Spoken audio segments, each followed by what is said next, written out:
Continuamos en el segundo bloque de Calidad Ciudadana. En este bloque vamos a hablar de un tema candente, un tema que preocupa mucho a los ciudadanos, que es el tema de los consorcios, de los administradores, las expensas.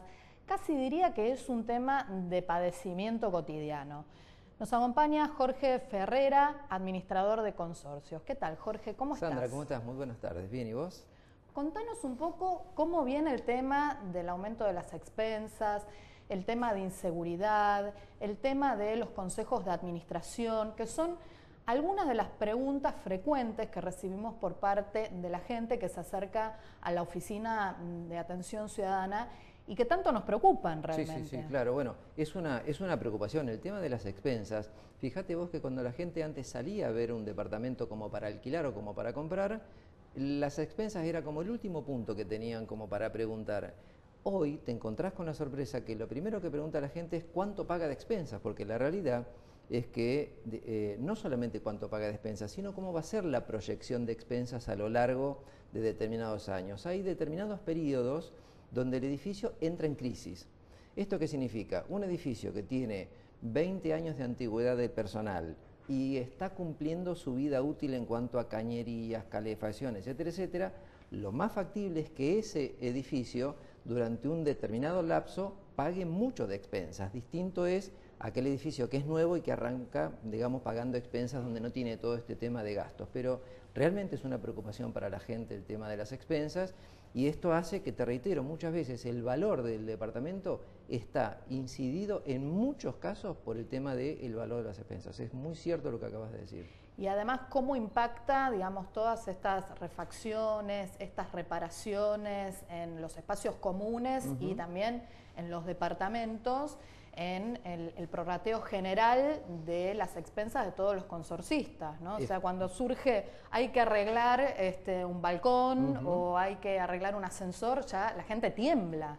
Sí. Sumado a esto que, digamos, el lado bueno de estas últimas disposiciones que han venido saliendo desde la 941 en adelante, que tiene que ver con un mayor control de proveedores, de papeles, de inscripciones en AFIP, de que el personal trabaje en blanco, como se dice habitualmente, o esté correctamente regularizado, hace de alguna manera que el monto de las expensas no sea el mismo, porque no es lo mismo aquella empresa de Don Pepe que venía y te arreglaba con el destornillador y la tenaza, te arreglaba una determinada cañería, que aquella empresa que tiene que tener una serie de requisitos que les exigimos los administradores, donde efectivamente ahí el costo de ese trabajo no es el mismo que el que podía tener originalmente. ¿Qué es lo bueno? Bueno, por supuesto, lo que en eso ha mejorado es que, digamos, todo lo que tiene que ver con los riesgos que tenía el consorcio cuando trabajaba Don Pepe, respetuosamente lo digo por supuesto, ha sido acotado trabajando con empresas que tienen RT, que cumplen con determinadas normativas, etcétera, etcétera. En ese sentido ha salido beneficiado el consorcio en el sentido de que no tiene reclamos, eventuales juicios y demás.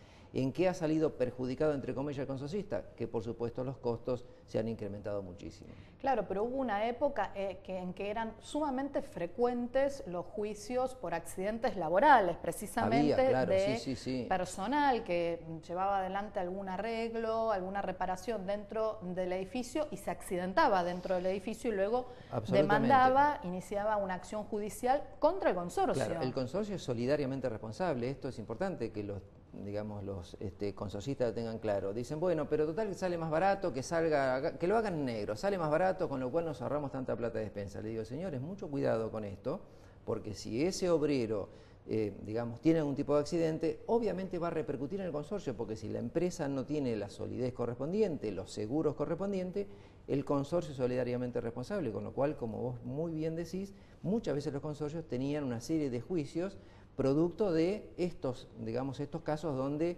el obrero sufría determinados accidentes y no los cubría correctamente porque la empresa no estaba correctamente matriculada según como corresponda, ¿verdad? Bueno, vos recién mencionabas la ley 941. Comentémosle un poco a quienes nos siguen, a quienes nos están mirando, ¿de qué se trata esta ley?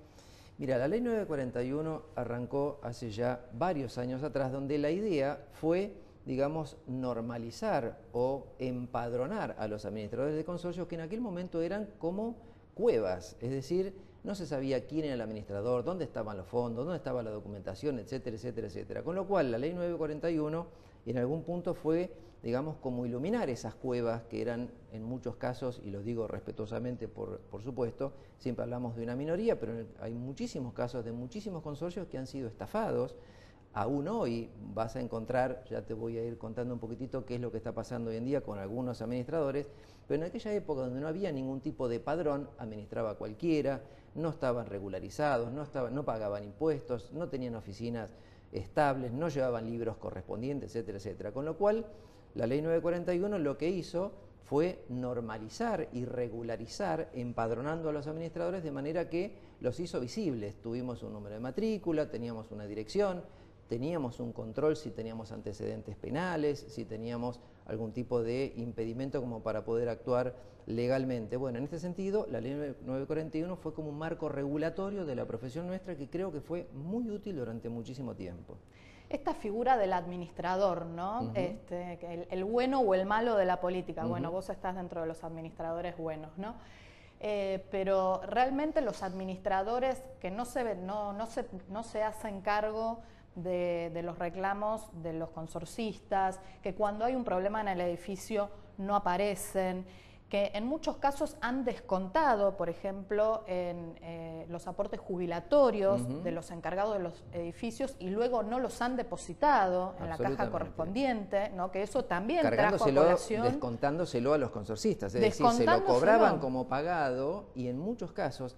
Ahora es un poco más difícil. Esto también trajo un sinnúmero de juicios. Por supuesto que trajo un sinnúmero de juicios, porque había muchas administraciones que lo que hacían que era, iban a una librería, hacían un sello trucho, con lo cual le ponían sello Banco Nación, Banco Provincia, el banco de fuera, le ponían sello trucho, archivaban, no había ningún tipo de control de parte del Estado en cuanto al entrecruzamiento de datos, con lo cual hubo muchas administraciones que durante años no pagaron las cargas sociales, con lo cual eso implicaba que el personal no tenía aportes y que el consorcio tuvo que volver a regularizar todo eso y el administrador, en el mejor de los casos, dejó de administrar. En otros casos se han fugado a otros países y demás, con lo cual, evidentemente, hoy estamos mucho más controlados a partir de la Ley 941, del Registro Público de Administradores, y de la posterior Ley 3254, que en algunos casos fue más los desbarajustes que hizo que las aclaratorias. Muchas veces algunas leyes quieren aclarar y oscurecen la Ley 941, que creo que funcionó muchísimo mejor durante mucho más tiempo que la 3254.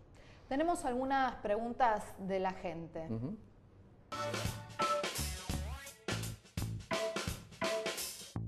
¿Cuánto pueden integrar una comisión de consorcistas?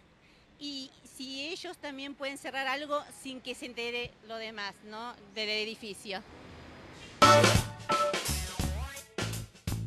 Mi pregunta es si el administrador del consorcio debe presentar presupuestos antes de hacer un gasto que sea los gastos comunes.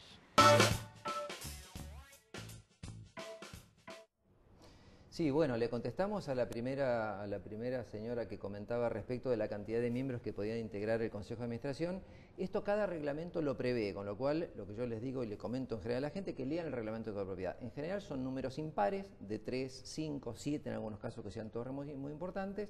Número impar, porque en caso de votación tiene que haber un desempate, pero es importante dejarle claro a la gente que la única función que tiene el Consejo de Administración, hoy por hoy, es contralor del administrador, no tiene funciones ejecutivas y esto tiene, digamos, la explicación de que no puede, digamos, contraponerse con funciones ejecutivas que sí tiene el administrador de consorcio. Por una cuestión de práctica, habitualmente el Consejo de Administración toma algunas determinaciones, o mejor dicho, el administrador se basa en el Consejo de Administración muchas veces y se apoya como para poder tomar algunas determinaciones, pero en general el Consejo de Administración tiene exclusivamente una función de contralor de documentación, de libros, de responsabilidades, etcétera, etcétera, del administrador.